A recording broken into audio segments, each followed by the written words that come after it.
Welcome to Alice Just Alice 55. You're listening to an AI-narrated audiobook version of my original story, The Unclaimed Werewolf, an Unbound Wolves novel, written by Alice N. Smith. Chapter 19, Where Food Speaks, First.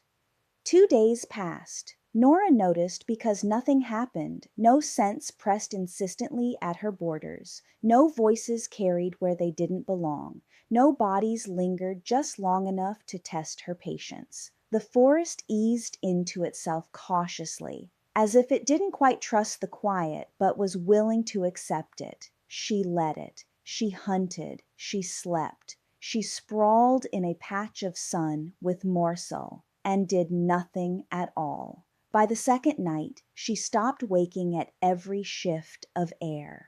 By the morning of the third day, the tension that had become constant dulled into something manageable, predictable. That was when the forest warned her, not with alarm, with order, footsteps, multiple, measured, coming from the north along a single, deliberate path worn deeper by repetition. Not sneaking, not rushing, not posturing, approaching. Nora rose from where she had been lying near the creek, leaves clinging briefly to the coarse fur along her flank before sliding away. Her wolf form unfolded fully as she stood, large and solid, her coat the color of wet bark and dark loam, mottled with lighter tawny fur along her chest and legs. She shook once, earth-toned fur settling heavily against her frame. Morcel was on his feet instantly, ears forward, tail low but steady. They moved together. She took the high ground without thinking, emerging from the trees in full view of the boundary. Her paws pressed into damp soil, claws barely visible as she planted herself and let her presence roll outward. The men stopped short, all 4 of them. Their scents tangled immediately, irritation, impatience, restrained aggression. None crossed the line. Someone had explained the rules, at least. Good.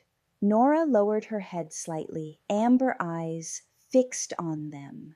The pressure of her attention made the air feel heavier. One of them swallowed. "We were told this was the time," he said, forcing steadiness into his voice. Nora's ears flicked once. The man's gaze shifted uncertainly, as if he had expected a spoken answer. When none came, he glanced at the others and held his ground. His jaw tightened. "We were also told we wouldn't be alone." Nora shifted her weight just enough for Morcel to become impossible to miss. He sat behind her shoulder, calm and watchful, his tail still against the dirt. The answer was clear enough. They weren't alone. "That's not—" She snapped her jaws once. The crack of it echoed sharply through the clearing. The man stopped speaking. No one moved. One of the others recovered first, his irritation sharpening. "This is irregular." Nora's lips pulled back, exposing teeth long and stained with use. She took one slow step toward the boundary, not crossing it, not needing to, and the complaint died in his throat. Their irritation sharpened, prickling against her presence. She let it, let them feel it. That was when the scent reached her, warm, her head turned despite herself. Meat, cooked slowly, fat rendered down, layered with herbs she didn't immediately recognize. Dense, savory, made with care. Her stomach tightened traitorously. She looked back at the group, nostrils flaring, then swept her gaze over each of them in turn. One man blinked. "What?" Nora lifted her nose, attention fixed not on their faces now, but on the scent hidden among them. Confusion rippled through the group. "We weren't told." Her growl cut him off, low and impatient. Then someone at the back moved. Eamon stepped forward. He did it carefully. No rush, no challenge. He carried a wrapped bundle close to his chest, cloth darkened in places where heat and steam had soaked through. "I brought you food," he said, "if you'll have it." The reaction from the others was immediate and sharp.